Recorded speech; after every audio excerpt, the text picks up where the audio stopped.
यदि कोई आपके धर्म से आपको अलग करने के लिए, आपको दूषित करने के लिए यदि कोई व्यक्ति अधर्मी यदि आप पे आक्रमण करे, तब उसका वध करने को भी अहिंसा ही कहा है। फिर वह हिंसा नहीं है। अहिंसा परमो धर्म, धर्म हिंसा तथैव च।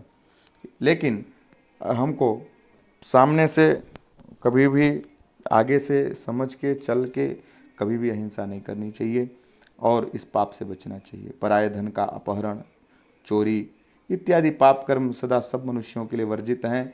पराई स्त्री, पराये धन और पराये सुख पे कभी भी कुदृष्टि नहीं डालनी चाहिए। चतुर्मास में इनसे विशेष रूप से बचना चाहिए। ब्राह्मण तथा देवता की संपत्ति का विशेष रूप से त्याग करना चाहिए।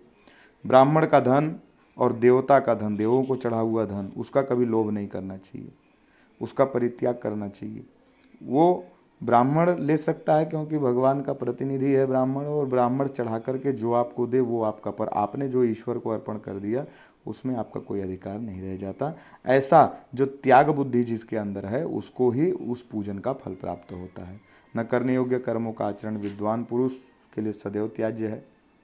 हे नारद, भगवान ऐसा बताते हैं नारद को कि जो संपूर्ण कार्यों में निष्काम भाव से प्रवृत्त होता है, जिसमें अहम बुद्धि का अभाव है, जो बुद्धि के नेत्रों से ही देखता है, ऐसा पुरुष ही महाज्ञानी और महायोगी है। अहम बुद्धि यदि व्यक्ति के अंदर व्याप्त है तो वह कहे महाराज, अहंकार में इतना अंधा रहता है कि सत्य भी उसको असत्य प्रतीत होता है, सही भी उसको गलत प्रतीत होता है, और इस शरीर में यह अहंकार रूपी विष जिसके बैठ गया, फिर उसका किसी भी प्रकार से कल्याण नहीं हो सकता। अतः सदैव इसका त्याग करना चाहिए, लेकिन खास करके चतुर्मास में तो इसका परित्याग कर ही देना चाहिए। इस मूल रूप से जो यह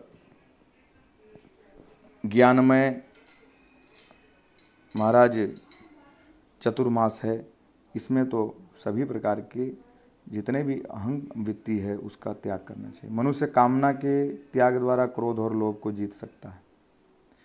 मनुष्य यदि कामनाओं का परित्याग कर दे तो क्रोध और लोभ को जीत सकता है, क्योंकि कामना जो है वह व्यक्ति को लोभ में डालती है। लोभ से इच्छा प्रकट होती है और इच्छा पूरी नहीं होने पर क्रोध आता है। इस क्रम से यदि कामना ही नष्ट कर दी जाए तो कहे न लोभ रहेगा न क्रोध रहेगा। ऐसे मनुष्य के सहस्त्रों पाप उसके शरीर से निकलकर सहस्त्रों टुकड़े होकर के नष्ट हो जाते हैं। शांति के द्वारा मोह और मन को जीतकर विचार के द्वारा शांति भाव से अपनाना चाहिए। शांति के द्वारा मोह और मन को जीतना चाहिए। मन को परम शांत रखो। कुछ गलत हो भी जाए परिवार में, व्यवहार में, तो बहुत ज़्यादा गुस्सा होने की आवश्यकता नहीं है, बहुत ज़्यादा उग्र होने की आवश्यकता नहीं है। सबसे पहले शांत मनुष्य कब हो पाएगा? जब वह अपने निजी अहंकार से मुक्त हो, ईगो से मुक्त हो, ईगोइस्टिक फीलिंग से मुक्त हो। इन भावनाओं को जब वह निकाल देगा तभी वह शांत चित्त हो पाएगा। इसलिए शांत चित्त रहने का प्रयास करिए इस चतुर्मास में खास। अब यह शांति संतोष से उदित होती है। शांति का उदय कैसे होता है? संतोष से।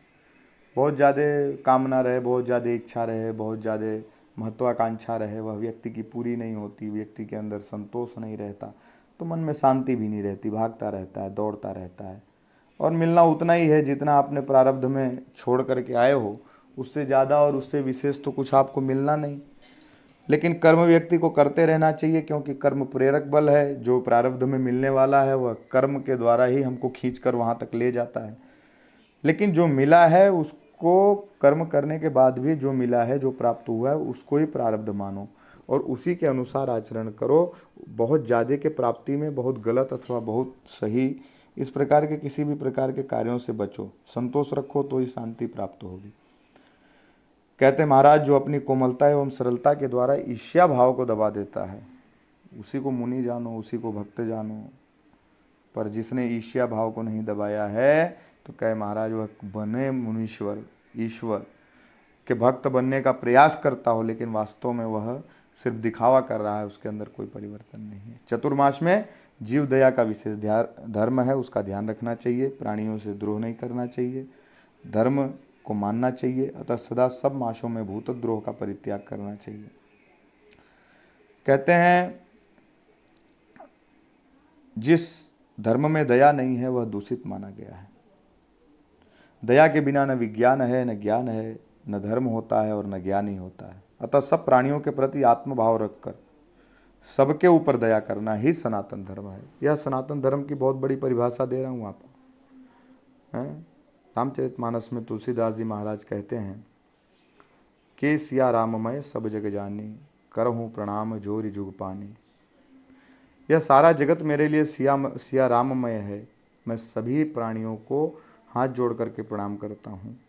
यही बात शास्त्र कहते हैं, वेद कहते हैं, परस्पर देवो भवः, परस्पर हम सब देव हैं। तो कहते हैं महाराज कि अब पूरा जगत तो भगवान स्वरूप है, तो हम किसके साथ भेदभाव करें, किसके साथ दुराव करें, हैं? किसके साथ विरोध करें। तो इसलिए दया धर्म का मूल है और सनातन धर्म ही वास्तव में दया परक है। सब धर्मों में दान धर्म की विद्वान लोगों ने सदा प्रशंसा की है। कलयुग के 4 चरण हैं, सत्य, दया, दान और तप। सत्य कलयुग में नष्ट हो चुका है, दया भी कलयुग में रही नहीं है। उसके बाद तपस्या व्यक्ति से हो नहीं पाती क्योंकि उसके अंदर इतना सामर्थ्य नहीं बचा। कलयुग में यदि कलयुग के पापों से बचना है तो एकमात्र एक ही साधन बचा है जिसको दान कहते हैं। इसीलिए सब धर्मों में दान धर्म की विद्वान लोगों ने बड़ी प्रशंसा करी है। कलयुग में यदि आप किसी भी प्रकार का धर्म करें तो उसमें दान धर्म श्रेष्ठ है। वेद में अन्न को ब्रह्म कहा गया है। अन्न में प्राणों की प्रतिष्ठा होती है। भोजन करने से मनुष्य सदा तृप्त होता है और पुष्ट होता है। इसलिए अन्नदान करने वाले को प्राणदाता कहा गया है।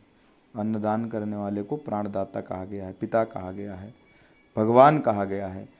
शास्त्र कहते हैं कि जो अन्न का दान करे वो प्राण का दान करना। प्राण का दान कौन कर सकता है? तो भगवान कर सकते हैं। इसलिए अन्नदान की विशेष महिमा है। जलदान से व्यक्ति को तृप्ति होती है। अन्नदान करने वाला मनुष्य अच्छे सुख को प्राप्त करता है। अन्नदानम महादानम, व्यक्ति अन्न से इस प्रकार की समृद्धि प्राप्त कर सकता है। कहते हैं अन्नम ब्रह्म इति प्रोक्तम अन्ने प्राणा प्रतिष्ठिता, तस्मान दन्न पदो नित्यम वारिदश्च भवेन्नर, वारिदस् तृप्तये मायाति सुखम अक्षयमन्नदः, वार्यन्नयो समम दानम न भूतम न भविष्यति। कहते हैं कि भाई कितने भी प्रकार का आप मणि रत्न मूंगा चांदी सोना वस्त्र अन्य वस्तु सब कुछ दान दे दो, पर लेकिन व्यक्ति तो खाएगा तो अन्न है।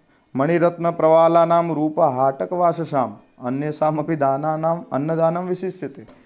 आप कितने भी प्रकार के मणि रत्न प्रवाल सब कुछ दे दो, लेकिन अन्न की विशेष महिमा, क्योंकि भोजन तो व्यक्ति करेगा ना, और भोजन से कहे हमारा तृप्ति होती है, तो इसलिए अन्नदान ही महादान है। चातुर्मास में अन्न और जल का दान करना चाहिए, गोदान करना चाहिए, वेद पाठ करना चाहिए, अग्नि में हवन करना चाहिए, सुनना चाहिए शास्त्रों को, भगवान की महिमा का गायन करना चाहिए, भगवान की महिमा को सुनना चाहिए। ये यदि भगवान विष्णु के साथ समागम के लिए वैकुंठ में जाने की इच्छा हो, जिसकी भी, जो ऐसा चाहता हो कि मुझे वैकुंठ मिले, तो सब पापों के नाश के लिए चतुर्मास में अन्नदान करो भैया। अन्नदान करने से सब प्राणी प्रसन्न होंगे, देवता भी अन्नदाता से खुश रहते हैं। गुरु और ब्राह्मणों को भोजन कराओ, घी का दान करो, सत्कर्म में संलग्न हो जाओ। ये सब चतुर्मास में मौजूद हैं। वह साधारण मनुष्य नहीं है जिसने सद्धर्म, सत्कथा, सत्पुरुषों की सेवा, संतों का दर्शन, भगवान विष्णु का पूजन और दान में जिसकी अनुरक्ति है, जो ये सब बातें जानता है, कहे वह कोई व्यक्ति साधारण नहीं है। सद्धर्मम सत्कथा चैव सत्सेवा दर्शनम सताम, विष्णु पूजा रतिर्दाने चातुर्मासस्य दुर्लभा। कहते हैं जो व्यक्ति सद्धर्म जानता हो, सत्कथा में जिसकी रुचि हो, सत्पुरुषों की सेवा में जिसका मन लगता हो, संतों का दर्शन करके जिसको प्रसन्नता होती हो, भगवान का पूजन करके जिसको मज़ा आता हो, दान करने पे जिसको रोम रोम हर्ष हो जाते हों, ऐसा व्यक्ति तो कह महाराज दुर्लभ है। तो इस चतुर्मास में हमें इस तरह बनने का प्रयास करना है। इस बात का ध्यान रखें।